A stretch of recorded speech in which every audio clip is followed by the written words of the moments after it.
Alhamdulillah, alhamdulillahilladzi anzala as-sakinata fi qulubil mu'minin liyazdadu imanan ma'a imanihim. Asyhadu an la ilaha illallah wa asyhadu anna Muhammadan abduhu wa rasuluhu, amma ba'd. Ikhwatul iman rahimahullah, alhamdulillah, segala puji bagi Allah atas segala nikmat dan rahmatnya.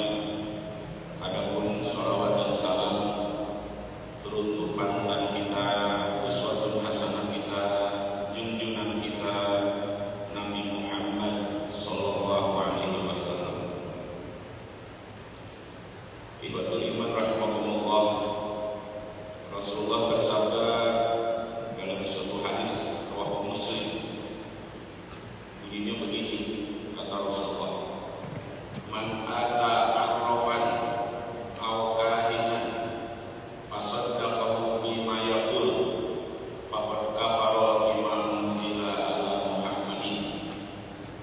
Rasulullah bersabda, man ata arrafan, barang siapa datang ke peramal, ya, yang suka meramal, aw kahinan atau dukun, fasaddaqahu bima yaqul, dan dia membenarkan apa yang dikatakan dukun itu, apa sanksinya kata Rasulullah, konsekuensinya, faqad kafara bima unzila ala Muhammadin, sungguh dia telah kafir kepada apa yang telah diturunkan kepada Rasulullah.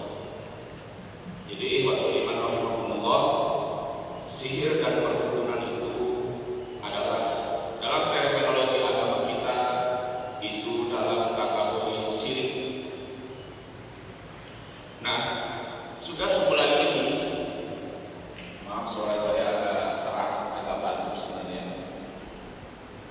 Sudah sebulan ini menjadi trending topik masalah perselisihan antara seorang dukun Samsudin yang lagi viral, ya, dengan Marcel, ya, seorang pesulap merah. Nah, dalam hal ini saya mendukung apa yang dilakukan oleh pesulap merah itu. Dia membongkar ternyata perdukunan itu diantaranya sumbernya dari trik sulap, ya. Cuma dia dibumbui dengan sholawat, dibumbui dengan doa, dibumbui dengan tahlil, dengan tasbih, ya. Dan seorang dukun dalam Islam, ya, dalam negara Islam itu kalau ketangkap dihukum mati. Di Saudi Arabia kalau ada dukun jadi dukun, disuruh tobat tidak mau, itu dihukum mati. Kenapa dihukum mati? Karena perdukunan, sihir dan perdukunan itu adalah kejahatan, tindak pidana yang paling besar. Jadi kejahatan yang paling besar, dosa yang paling besar yang dilakukan oleh manusia bukanlah mencuri, bukanlah berzina, ya, bukan memakan riba dan lain-lain. Tapi kejahatan yang terbesar yang dilakukan manusia ketika manusia percaya kepada perdukunan dan mempraktekkan sihir. Hal ini Allah firmankan dalam surat Luqman, surat 31 ayat 13. Luqman berpesan kepada anaknya, ya bunayya la tusyrik billah inna syirka la zulmun adzim. Wahai anakku, janganlah kau melakukan syirik, percaya kepada perdukunan, percaya kepada ramalan-ramalan, percaya kepada feng shui, percaya kepada tarot, percaya kepada kuburan-kuburan keramat. Inna syirka la zulmun adzim. Sesungguhnya kesyirikan itu adalah suatu kejahatan yang paling besar.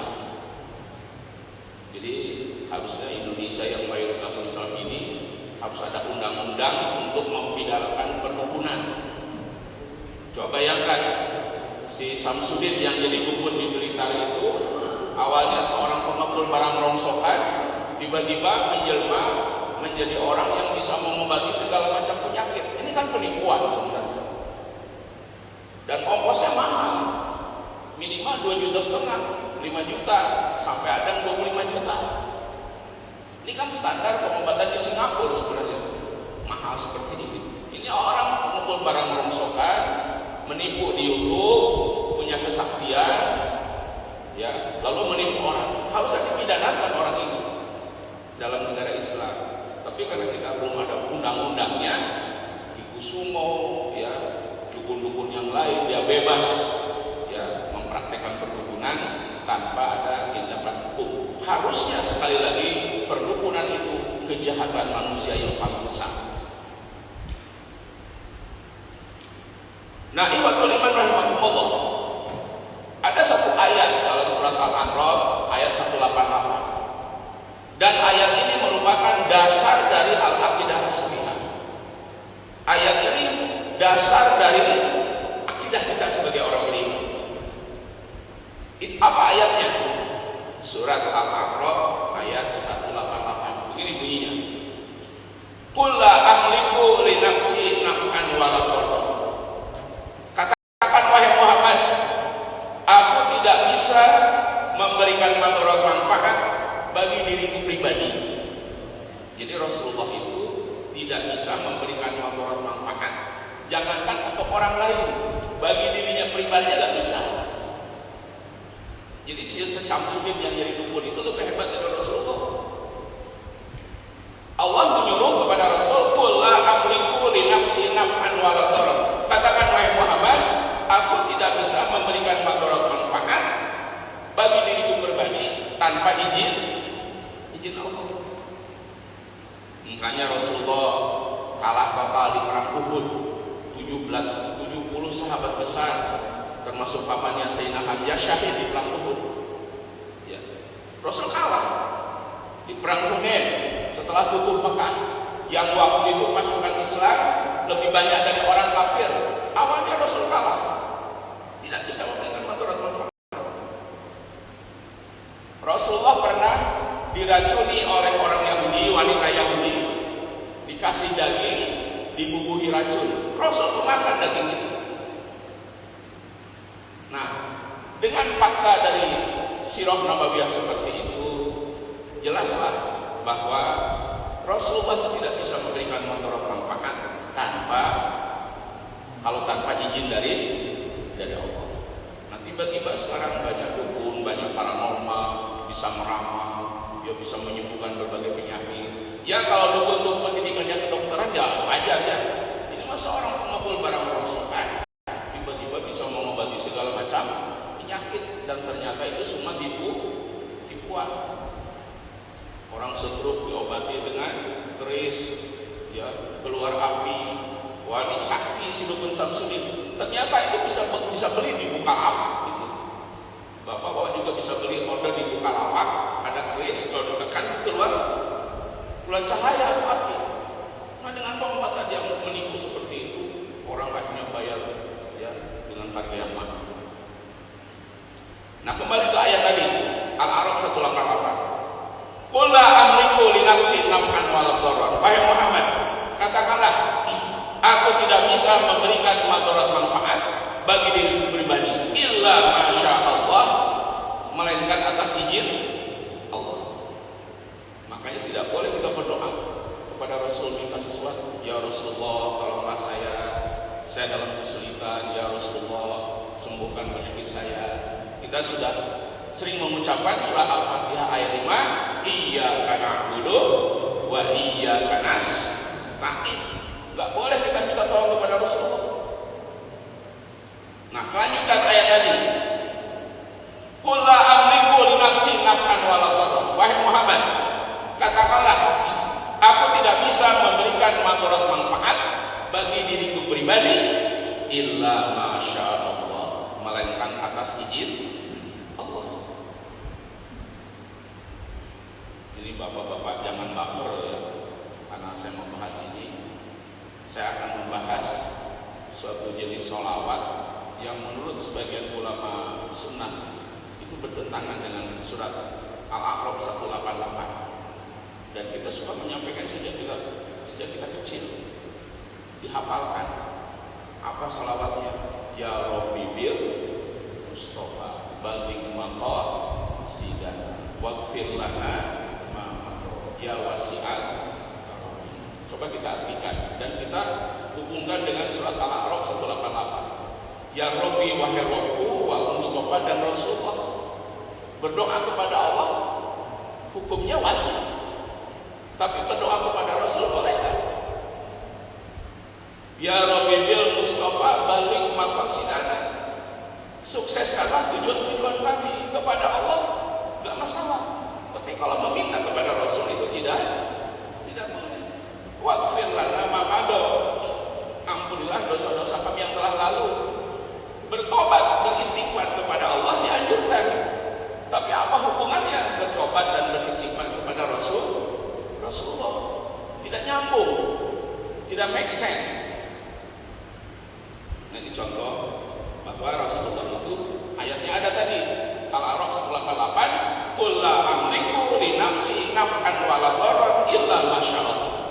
Katakan wahai Muhammad, aku tidak bisa memberikan madarat manfaat bagi diriku pribadi melainkan atas izin Allah. Lanjutan dari ayat itu apa? Ya. Walaupun a'lamul ghaib. Masih di surat Al-A'raf 188. Kalau engkau tahu masalah gaib, maksudnya wahai Muhammad, kalau engkau tahu masalah gaib, lastaktsartu minal khair, maka tentunya engkau akan mengumpulkan kebaikan-kebaikan saja, wa ma masan yasu, dan engkau tidak akan kena musibah. Faktanya Rasulullah itu banyak musibah. Surat Al-A'raf 188, Allah nyatakan Rasulullah tidak tahu masalah gaib. Tiba-tiba ada orang bisa meramal, ya karirnya, asmaranya, ya ekonominya, itu sudah jatuh ke dalam kesyirikan. Ingat kemarin kita puasa 9-10 Muharram. Awalnya kan para sahabat itu puasa tanggal 10. Lalu dikasih tahu sama orang Yahudi di Madinah, oh kami juga tanggal 10 Muharram puasa. Karena merayakan selamatnya Nabi Musa dikejar Fir'aun. Kata Rasulullah, tahun depan kita puasa tanggal 9-nya. Makanya ini sunnah hamiyah. Puasa Tasu'a itu sunnah hamiyah. Sunnah yang Rasul belum pernah melaksanakan. Karena ternyata Rasul itu belum meninggal. Ini indikasi Rasulullah tidak tahu masalah gaib. La ya'lamul ghaiba illallah. Tidak ada yang tahu masalah gaib melainkan Allah. 26 Desember 2004 di Aceh terjadi suatu tsunami yang merupakan salah satu terbesar dalam peradaban manusia. Nah, ketika 26 Desember 2004 saya tanya ke Bapak sekalian, adakah dukun bilang ke pemerintah, Pak Surono waktu BNPB, Pak Surono hasil indra ke-6 saya, hasil penerawangan saya, besok di Aceh akan ada tsunami, suruh orang Aceh naik gunung. Ada nggak? Tidak ada. Ratusan ribu mungkin dukun di Indonesia, tidak ada satupun bilang ke pemerintah, hasil indra ke-6 saya, besok di Aceh akan ada tsunami, suruh orang Aceh naik gunung yang di pesisir pantai. Nah, ini menunjukkan tidak ada satupun manusia tahu masalah. Ketika manusia suka meramal, ketika manusia suka menerawang, dia sudah jatuh dalam kesyirikan. Karena Rasulullah aja tidak tahu masalah gaib. Kalau Rasulullah tahu masalah gaib, Rasulullah tidak akan pergi ke perang Uhud. Kalau Rasulullah tahu masalah gaib, Rasulullah tidak akan pergi ke Taif untuk berdakwah. Karena pulang dari Taif, Rasul dilemparin batu. Bukannya menyambut dakwah Rasul. Sirah nabawiyah seperti ini menyadarkan kita yang tahu masalah gaib itu hanya Allah. Yang bisa memberikan manfaat itu hanya Allah. Jadi hanya kepada Allah lah kita bertawakal, hanya kepada Allah lah kita berdoa.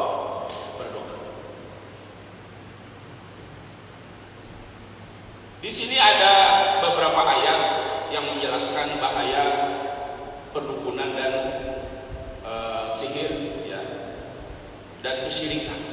Tadi ayatnya sudah dibahas, surat Al-A'raf, surat Luqman ayat 13, surat 31 ayat 13, bahwa namanya perdukunan, namanya ramalan-ramalan, ya, sihir-sihir itu adalah merupakan kejahatan yang paling besar.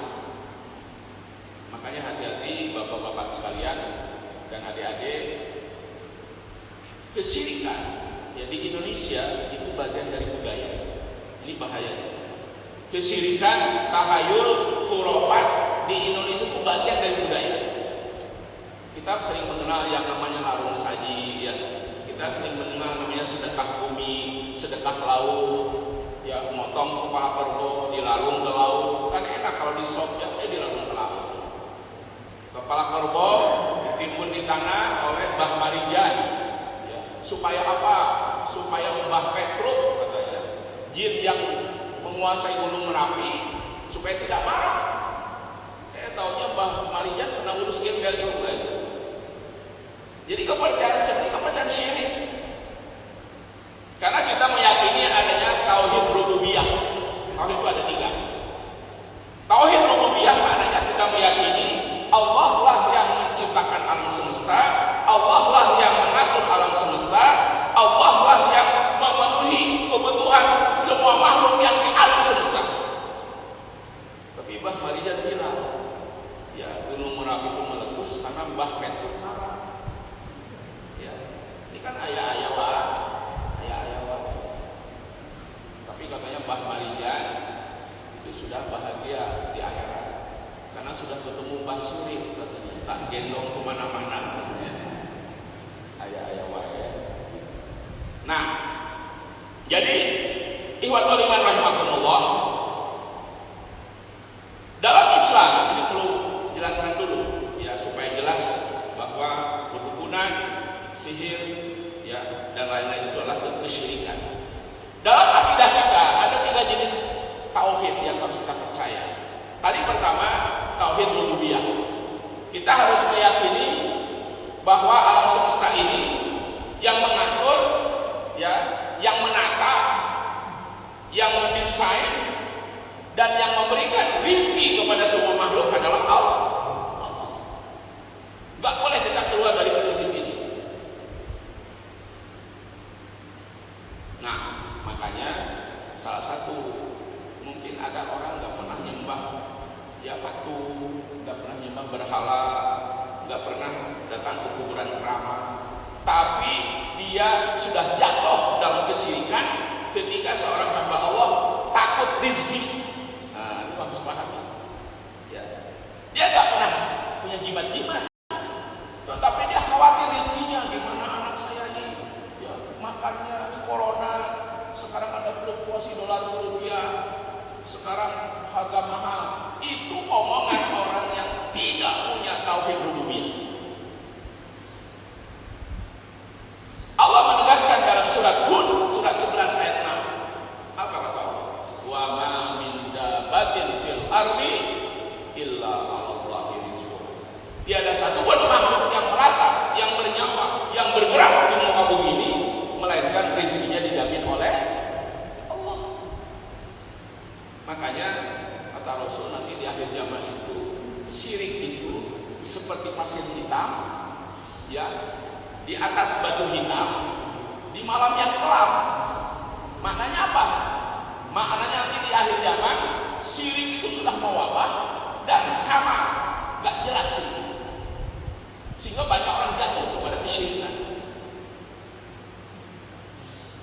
Terima kasih Pak Dokter. Pak Dokter telah menyembuhkan anak saya. Ini syirik walaupun dia gak nyembah berhala. Karena kita yakin salah satu sifat Allah asy-syifa, Maha Penyembuh, bukan dokter yang menyembuhkan. Kalau dokter yang menyembuhkan, kenapa dokter juga banyak yang mati muda? Belum lama ini jemaah saya diterima harapan, jemaah ibu-ibu usia 48 meninggal dokter. Jadi ketika orang, terima kasih Pak Dokter telah menyembuhkan anak saya, dia sudah jatuh ke dalam kesyirikan, dia sudah menduakan, dia sudah mengambil sifat Allah sebagai asy-syifa. Nah itu contoh. Makanya Bapak sekalian, kayak penampilan si Dukun Samsudin itu kan meyakinkan ya, pakai jubah, ya kan? Dilihatkan kasih di tangannya kanan kiri kan, ya.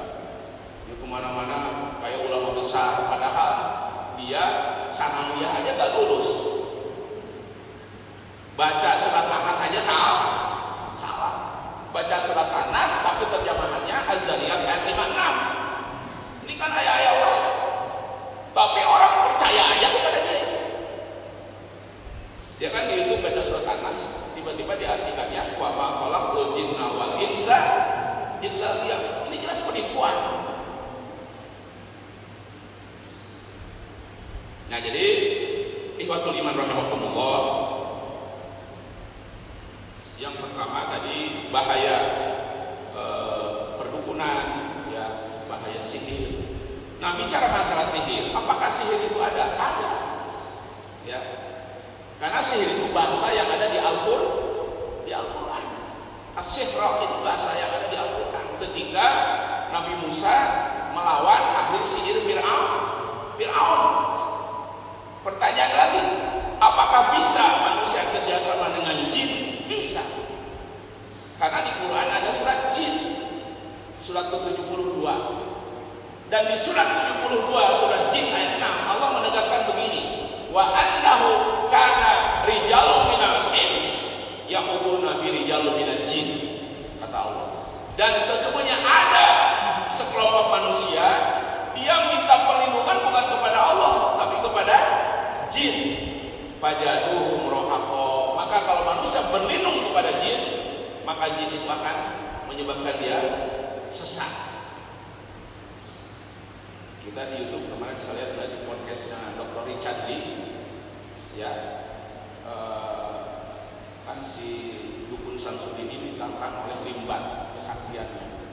Apa kata si dukun ini? Saya akan ini bahasa Jawa, orang Jawa, topo pendem. Maksudnya dia akan dikubur hidup. Ini ada kan ritual seperti dalam Islam? Tidak ada sama sekali. Jadi kalau orang berwala berlindung kepada jin, jin itulah akan mengarahkan dia menuju kepada kesesatan. Jadi jin itu ada maunya kalau menolong orang. Nah, dukun-dukun, paranormal, ya, peramal itu dia berwalanya kepada jin. Maka boleh dikatakan tidak ada dukun, tidak ada paranormal yang orangnya taat beragama, tidak ada. Kebanyakan dukun hidupnya jauh dari agama. Karena mereka sendiri hidupnya berlindung kepada jin. Kalau kita berlindung kepada Allah, makanya supaya kita tidak kena sihir dan segala macam, ya, di antara caranya kan berdoa dengan doa yang ada di pagi dan sore, ya. A'udzu bikalimatillahi tammah min syarri ma khalaq. Kalau kita lewat setempat yang ada jinnya, ya, atau ada orang yang mau mengirim sihir-sihir dengan doa yang akan tolak. Atau kalau kita di rumah pernah diganggu jin, apa kata Rasul cara mengusir? Ya, cara mengusirnya mudah. Kalau di rumah kita ada gangguan, dengar suara, ada hal-hal yang aneh, penampakan dan lain-lain, mengusirnya mudah. Bukan cara pemburu hantu kayak Bruce Lee, itu acting semua itu. Sama dengan si Samsudin juga dia acting. Kata Rasulullah, ya, kalau di rumah kita ada jin, kata Rasulullah, hanya inna syaitan yanfiru minal bait allati fihi tuqra'u suratul Baqarah. Sesungguhnya jin, sesungguhnya setan itu yanfiru, itu ilmu dhareh kalau belajar bahasa Arab. Yanfiru akan lari minal bait dari rumah allati fihi tuqra'u suratul Baqarah, yang di situ dibaca surat Al-Baqarah. Saya ngajar di Kompleks Harmoni di Harapan Indah, itu ada Aralia. Nah, ada jemaah saya mantan camat Jatinegara beli toko itu 3 lantai, berapa M lah, mahal di situ. diganggu jin terus. Masuk toilet, ada yang ngobrol di toilet, Pak Ustaz. Lagi tidur, kakinya iseng jinnya. Kakinya digoyang-goyangin. Lagi turun tangga, ada naik tangga. Saya bilang, Pak, cara musimnya mudah. Ya. Cara musimnya baca di setiap lantai Al-Baqarah. Ya. Betul-betul dibaca. Karena ada juga di rumah saya, dia yang tidur, dia pakai kaset ya kan? Nggak bisa. Setan juga sekarang sudah tidak gampang ya. Ya, dia apa tidur? Ya kayak kaset Al-Baqarah, masih diganggu. Iya lah masih diganggu. Ya. Jadi akhirnya saya bilang, namanya Pak Tamrin, ya coba Pak Tamrin di setiap di setiap lantai itu baca Al-Baqarah dengan niat mengusir jin yang ada di sini. Kemarin saya ketemu di pengajian Muhammadiyah Ustaz, alhamdulillah, ya jinnya sudah tidak mengganggu lagi. Nah kalau si Samsudin kan dengan trik yang membokok. Ya katanya untuk mengusir jin, dia doa-doa, dia salawat-salawat, ya. Lalu dia datang ke suatu tempat, dia ambil, wah ini ada jimatnya. Ternyata dia yang naruh asistennya itu penipuan. Ya. Jadi dukun-dukun itu sudahlah penipu. Mereka tidak bisa buat apa-apa. Tadi saya katakan jangankan dukun Rasulullah aja tidak bisa memberikan manfaat kalau tanpa izin Allah. Ya.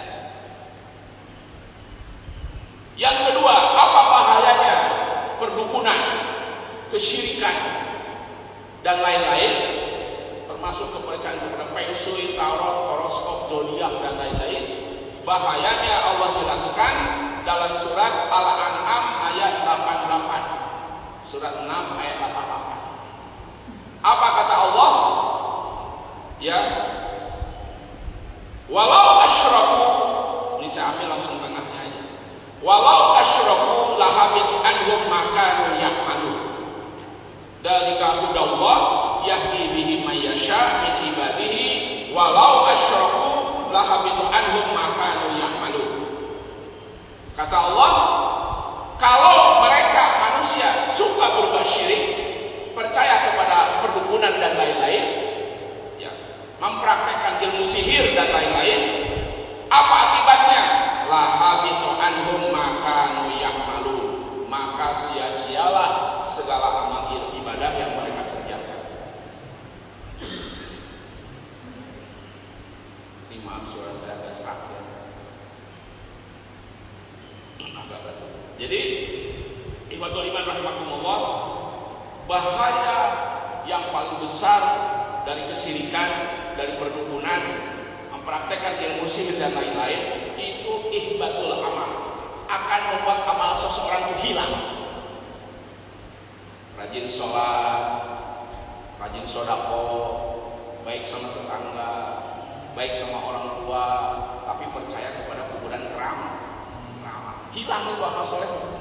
Ini bukan penjelasan saya, bisa dibuka penafsirannya dari Ibnu Katsir, At-Tabari dan Al-Farabi dalam menjelaskan surat 6 Al-An'am 88 itu maksudnya adalah ketika orang jatuh kepada kesyirikan, amal solehnya hilang seketika. Kan bahaya. Wa ma yastawil ahya wal amwat innallaha yusmi'u man yasha wa ma anta bimusmi'in man fil qubur. Itu surat Fatir surat 33 ayat surat 35 ayat 22. Wa ma yastawil ahya wal amwat, kata Allah, tidak sama orang hidup dengan orang mati. Dimensinya sudah lain. Orang hidup dimensinya dunia, orang mati dimensinya sudah akhir. Innallaha yusmi'u man yasha, sesungguhnya Allah memberi pendengaran pada sesiapa yang dikehendakinya.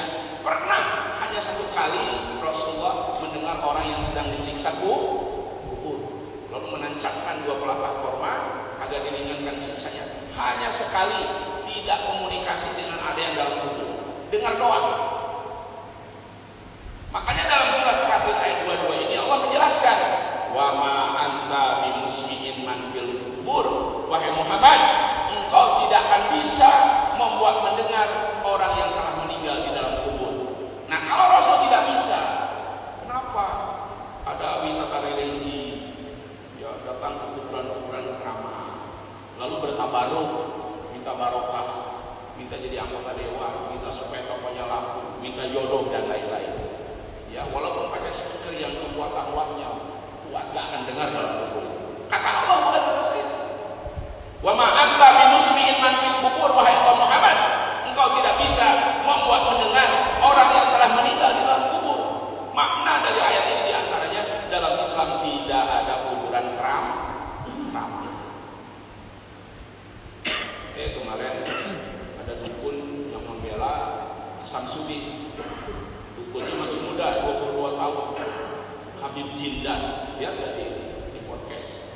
Ya, Habib Jindan membela Samsudin. Dia bilang saya kebal, bisa ditembak dari jarak 2 meter, nggak akan tembak. Kata Dr. Richard Lee, saya nggak punya pistol, udah pakai jarum suntik aja. Coba, kalau saya suntik kamu tidak masuk, kamu kebal, saya akan kasih iPhone yang paling mahal. Coba sini, takut dia Pak. Masa kan aneh, pistol jarak 2 meter, dia nggak takut, kayak jarum suntik takut. Ini kan ayah wah. Dia bohong, dia kembali bohong. Rasulullah ketika perang Uhud sampai berdarah darah, ada beberapa giginya yang tanggal. Rasul tidak kebal. Di Banten itu debus pakai jin sebenarnya. Jadi ada cerita, ya ada anak-anak di SDIP Al-Ihsan di Pasar Minggu. Saya dulu mendirikan SDIP dengan pusat-pusat lain. Dia ada acara liburan desa libur panjang ke daerah Banten. Yang diantaranya melihat pertunjukan debus. Jadi ketika si tukang debusnya sikat gini-gini kepada dia, anak-anak yang bersih-bersih itu langsung takbir, Allahu Akbar, langsung lupa. Ayah wah, itu yang mengharinya kan jin. Ya. Karena Rasulullah saja, Habibullah, kekasih Allah tidak kebal. Maka selimbat itu betul-betul dengan jin. Mukanya aja kayak jin selimbat itu ya. Dia sama dengan jin, mukanya kayak jin. Nah itu jadi iman rahimahullah, bahaya kedua dari perdukunan, ya, percaya kepada Feng Shui Tarot, percaya kuburan keramat. Jadi saya katakan tidak ada kuburan keramat dalam Islam. Makanya dalam Islam kita diharamkan membangun kuburan. Kalau di kampung saya di Sunda biasa dibalai pakai batu aja, terus batu nisan, itu yang benar. Kalau sudah pakai keramik, sudah pakai apa? Pakai atap, itu membangun dan tidak boleh. Siapa yang sudah umrah dan haji kan tahu. Di sebelah Masjid Nabawi ada kuburan Sayyidina Utsman, salah satu Khulafaur Rasyidin. Sayyidina Utsman sudah dijamin surga. Apa kuburan yang mewah? Mewah kuburannya? Enggak. Makanya raja-raja Saudi itu kalau sudah meninggal, enggak mewah kuburannya. Memewahkan kuburan itu adalah warisan dari orang-orang Syiah.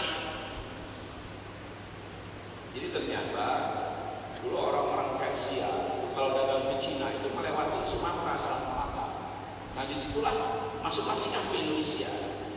Makanya di daerah Sumatera itu ada budaya tabot apa namanya? Siapa orang Sumatera? Tabot apa? Jadi pakai lampion 10 surah itu ya.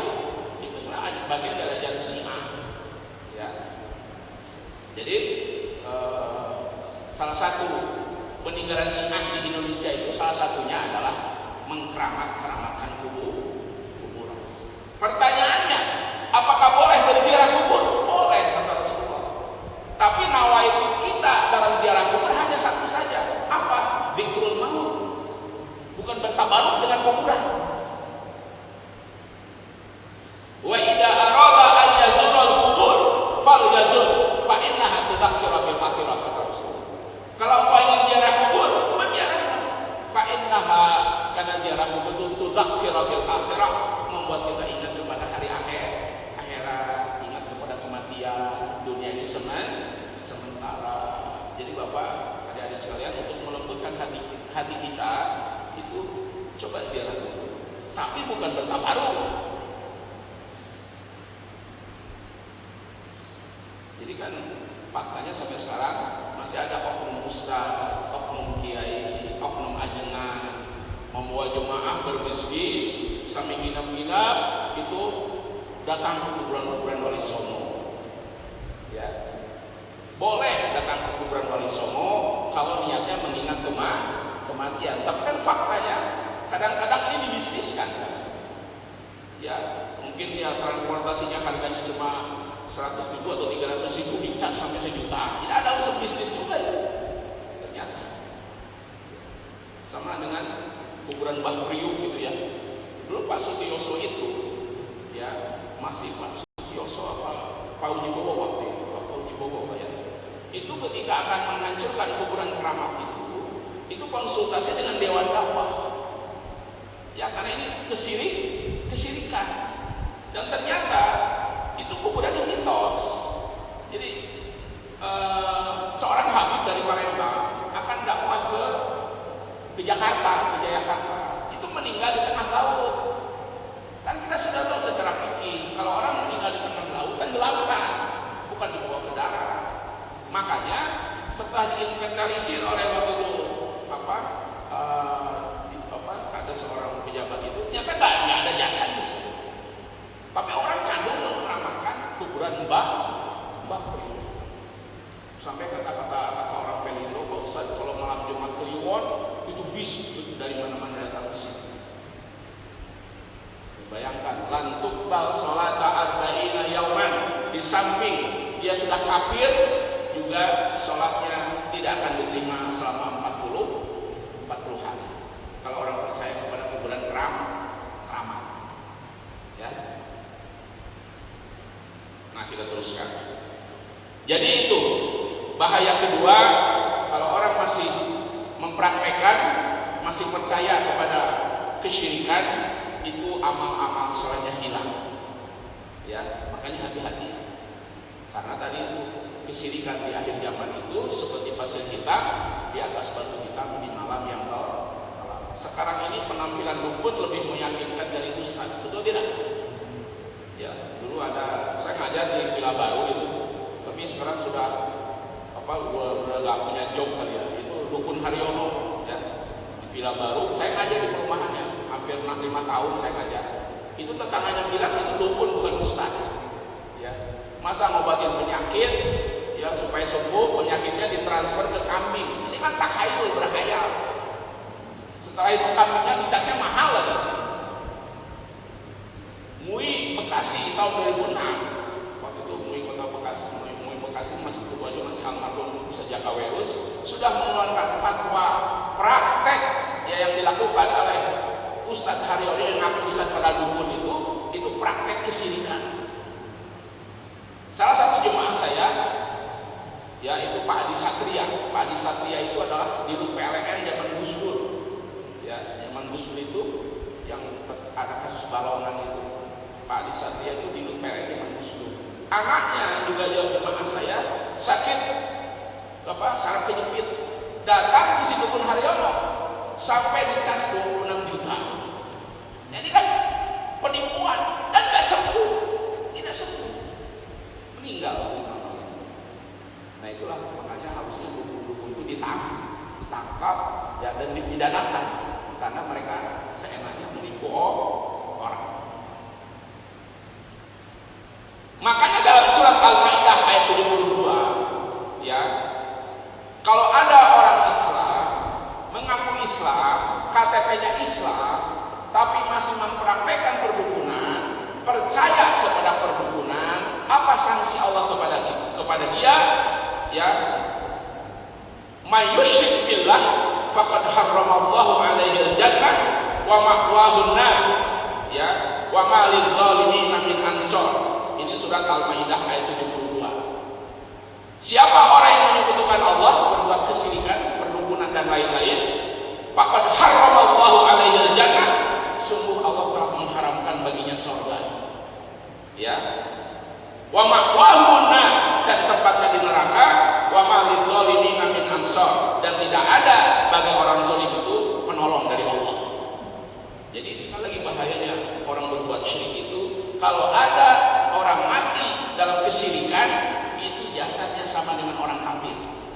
abadan di nerakanya. Ya, innallaha la yaghfiru ayyushraka bihi wa yaghfiru ma duna dzalik. Surat An-Nisa ayat 48. Ya, sesungguhnya Allah tidak akan mengampuni dosa-dosa syirik dan Allah mengampuni dosa yang lain. Jadi kalau ada orang mati dalam kepercayaan syirik, apalagi jadi dukun, jadi paranormal, maka faqad harramallahu alaihi jannah, sungguh telah Allah mengharamkan baginya surga. Maka di sini kita harus hati-hati, jangan sampai kita jatuh ke dalam kesyirikan, karena sekali lagi di Indonesia ini kesyirikan ini bagian dari budaya. Ada kurang lebih 3 bulan yang lalu ada orang menendang sesajen, ingat gak?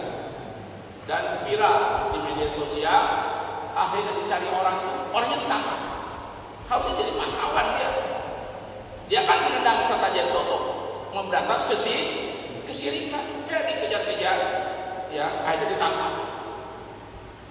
Nah inilah sekali lagi kita harus hati-hati dengan segala bentuk kesyirikan, karena kesyirikan tadi yang pertama itu kejahatan paling besar, yang kedua akan membuat segala amal soleh itu hilang, ya.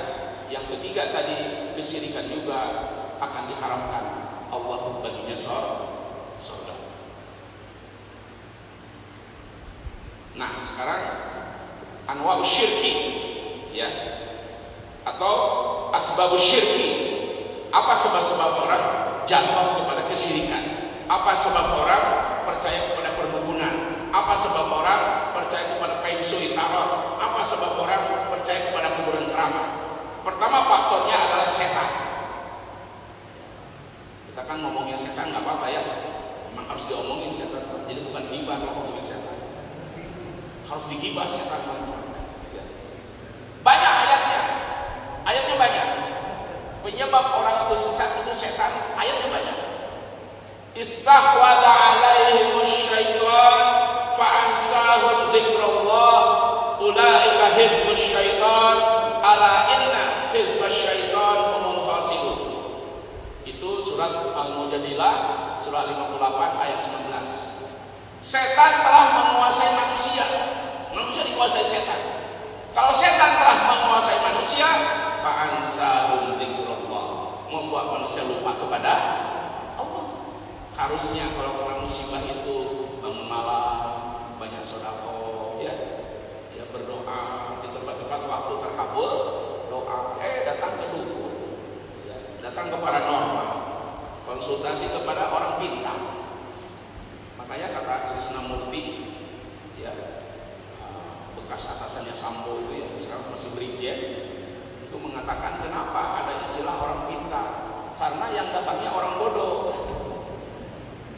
Kayak si Samsudin, sanawiyahnya gak lulus, tiba-tiba ya bisa mengecas bisa mentarik orang datang sekali 5 juta, 10 juta dari penipuan. Ya, tapi anehnya ada membela ya. Itu ayat-ayat itu. Jadi penyebab utama adalah setan. Allah berfirman dalam surat Al-Hijr surah 15 ayat 39. Qala rabbi bima aghwaytani la uzayyinanna lahum fil ard wa la ughwiyannahum ajmain. Ini ayat yang menjelaskan penyebab orang jatuh kepada kesyirikan, ketahayulan. Ya. Dalam surat 15 Al-Hijr ayat 39. Qala rabbi wahai Rabbku bima aghwaytani, karena engkau telah memutuskan aku sesat, kata setan, kata iblis. La uzayyinanna lahum fil ard, aku akan hiasi perbuatan manusia di muka bumi ini. Sehingga ada istilah sekarang kesyirikan yang merupakan budaya di Indonesia dikemas menjadi bahasa yang seolah-olah gak apa-apa. Bahasanya apa kesyirikan di Indonesia? Disebutnya kearifan lokal. Syirik mah syirik aja, gak usah kearifan lokal. Nah ya wae di Indonesia. Jadi Indonesia itu suka merubah kata yang negatif jadi positif. Di Malaysia itu penjara ya penjara, di Malaysia pelacur ya pelacur, di Indonesia PSA. Nah jadi halus ya.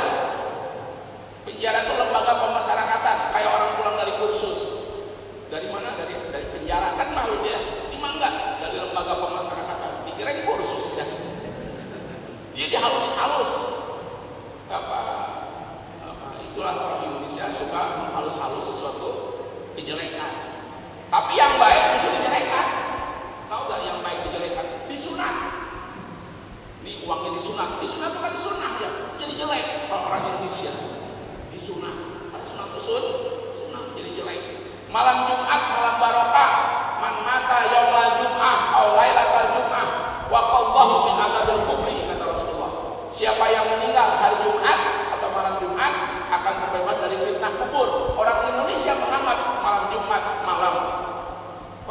malam jin bergentayangan, ya, malam serem. Nah, itu kan jadi merubah. Harusnya malam barokah jadi malam serem. Makanya di TV itu biasanya kalau nayangkan film-film horor itu malam Jumat.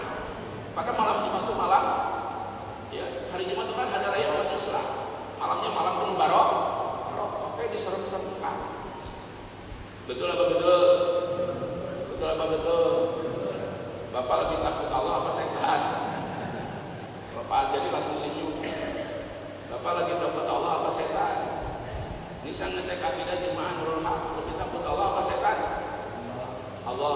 Kalau Bapak jalan sendiri tengah malam hujan lebat gelap gulita di tengah kuburan, takut Allah takut setan? Takut setan sambil lihat muka saya lagi takut setan. Ya. Nah, yang kedua, apa penyebab merebaknya di Indonesia kesyirikan, ketahayulan, dan merupakan bagian dari budaya? Bahkan dikemas sekarang menjadi Islam Nusantara. Islam Nusantara itu adalah Islam yang pengen mengakomodir segala bentuk kesyirikan. Makanya kata Sa'id Agil-Siraj, tidak apa-apa orang Indonesia itu lalu saji, sedekah bumi, sedekah laut. Padahal itu syirik. Syirik ini bahayanya Islam Nusantara. Jadi bahaya Islam Nusantara itu akan menyerap budaya lokal yang banyak kesyirikan menjadi bagian dari Islam. Itu ayatnya ada. Surat Luqman ayat 31 kayak surat 31 ayat 21. Itu bahaya Islam Nusantara. Wa idza qila lahum ittabi'u ma anzalallah qalu bal nattabi'u ma wajadna 'alaihi aba'ana. Surat Luqman ayat 21. Ini Islam Nusantara. Wa idza qila lahum ittabi'u ma anzalallah, apabila dikatakan kepada mereka ikutilah apa yang diturunkan Allah, Quran dan Sunnah, qalu, mereka mengatakan bal nattabi'u, tetapi kami mengikuti ma wajadna 'alaihi abana, kami mengikuti tradisi nenek moyang. Itu tradisi syirik itu. Ya, faktanya di Indonesia sekali lagi kesyirikan bagian dari budaya. Jadi penyebab kedua, Bapak sekalian, ini yang saya catat ayatnya, penyebab manusia jatuh ke dalam kesyirikan itu karena ar-ruhbaniyah. Tahu ar-ruhbaniyah?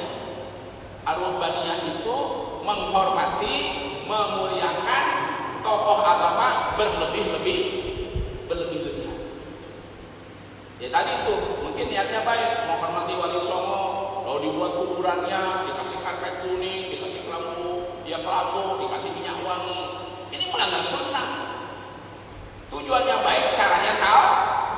Akhirnya kuburan Wali Songo menjadi sekarang tempat kesyirikan. Padahal Wali Songo, saya baca riwayat hidupnya, itu orang-orang sunnah yang paham sunnah.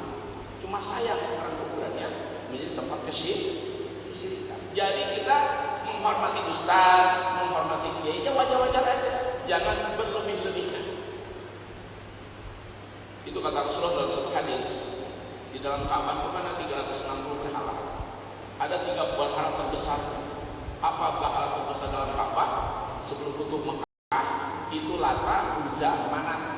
Ternyata Lata, Uzza, Manat itu dulunya orang-orang soleh yang sangat dihormati pengikutnya, akhirnya dimuliakan, akhirnya dibuat patungnya, akhirnya patungnya disembah.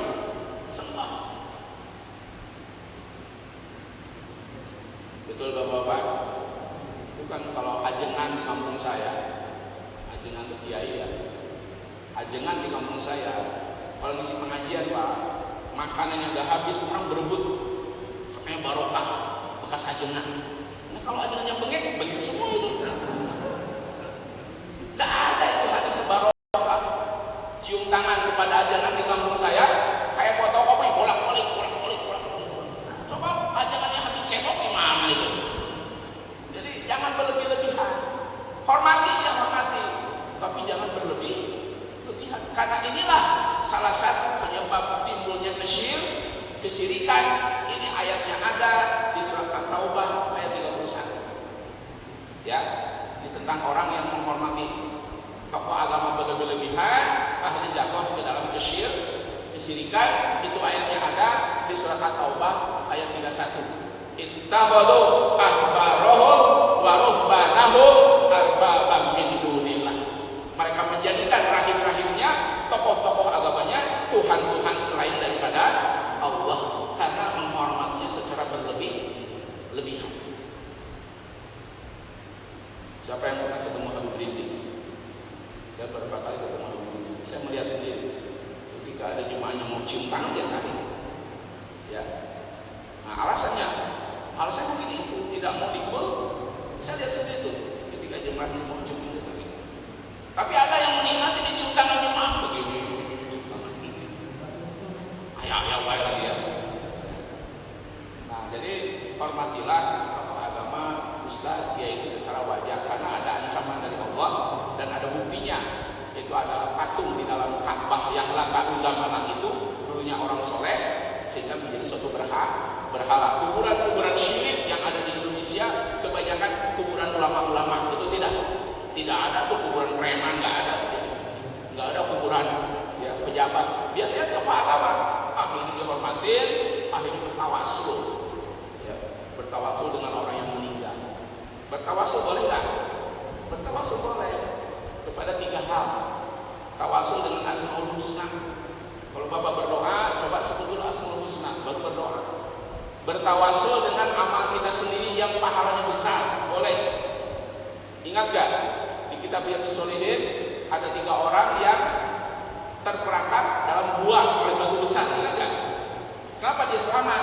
Dia selamat bertawasul dengan amal masing-masing, akhirnya selamat. Kan ada seorang yang menaksir sepupunya, ya, tapi diajak berzina, sepupunya nggak mau, ya. Nah, dia bilang, ya Allah, saya pernah sepupu saya minta bantuan uang ke saya kasih 150 dirham, dan sepupu saya yang awalnya nggak mau, itu mau untuk berzina. Ketika saya sudah mau berzina, maknanya dia sudah telanjang. Ingat, oh ya Allah, selamatkan aku. Batunya bergeser. Ya Allah, saya orang yang menghormati ayah ibu saya. Suatu hari saya memerah susu dan kemalaman pulang ke rumah. Saya mendapati ayah ibu saya sudah tidur. Maka saya tunggu ayah ibu saya bangun untuk minum susu saya itu. Karena prinsip saya, yang minum susu harus ayah ibu saya dulu. Walaupun pada malam itu anak istri minta susu, saya gak kasih. Kalau ini suatu amal soleh, kalau nggak saya bergeser tadi ya.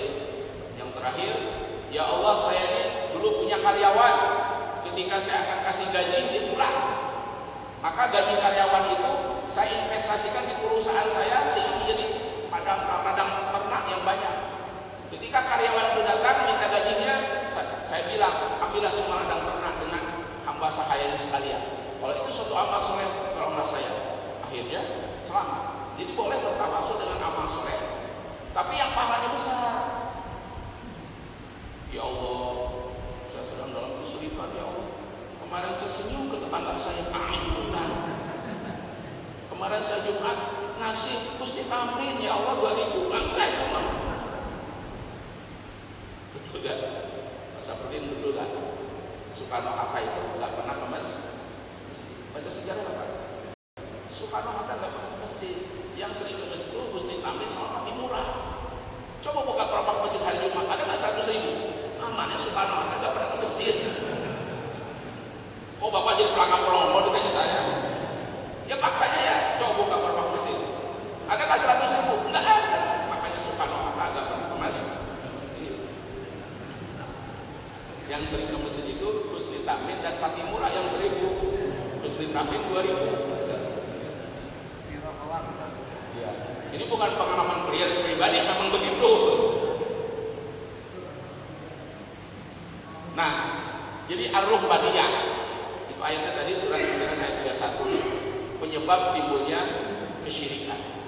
Ya, sekali lagi Bapak sekalian, kita kan nanti akan pulang kampung, akan meninggal. Kita wasiat kepada ahli waris kita, jangan membangun bangunan di atas kuburan kita. Membangun kuburan itu ada dilarang. Ya, dilarang, hadisnya banyak. Makanya kalau kita ke Taman Pahlawan, itu kuburannya sunnah, Pak. Kemudian prajurit sama ya. Tapi kalau kita ke kampung kita pulang, ya kita masuk kuburan, itu kelihatan status sosialnya ya. Kalau orang kaya keramiknya mahal dikasih, atau kayak kuburan Cina. Ya. Jadi kuburan yang Taman Pahlawan sunnah. Ya, kemudian kamu prajurit sama, bakal.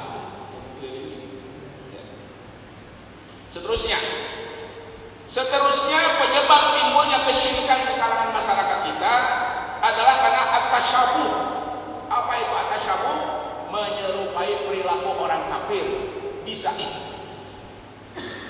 Yahudi, bisa Nasrani, bisa Hindu, bisa Buddha, bisa Kejawen. Apa ayatnya? Ada. Apa ayatnya? Surat Al-Baqarah 102:20. Walan tarada ankal yahud walan nasara hatta tattabi'a millatahum. Tidak akan ridha orang Yahudi dan orang Nasrani sampai kita ikut agama dan cara hidup mereka. Di hadis lain Rasul bersabda, la tattabi'unna sanana man kana qablakum, kata Rasul dalam satu hadis riwayat Bukhari. La tattabi'unna sanana man kana qablakum. Kalian akan mengikuti kebiasaan orang sebelum kalian. Sibron di sibrin, sejengkal demi sejengkal, diroan di dedoin, sehasa demi sehasa, hatta lau dahulu fijuh ridwabin la'at tabatuhu. Sampai kalau mereka masuk ke liang biawak, kamu akan mengikutinya. Siapa orang sebelum kita? Kita bisa Hindu, bisa Buddha, bisa Kristen, bisa Yahudi, bisa Kejawen. Makanya kebanyakan budaya syirik di Indonesia ini itu warisan dari zaman Majapahit dan zaman Sriwijaya ketika Nusantara dikuasai oleh Hindu dan Buddha, sehingga akhirnya kesyirikan, perdukunan, ya, sihir menjadi bagian dari tradisi nenek moyang. Nah, seterusnya yang keempat, ini di surat Al-Jasiyah surat 45 ayat 23, penyebab timbulnya segala bentuk kesyirikan di masyarakat itu karena menuhankan hawa nafsu.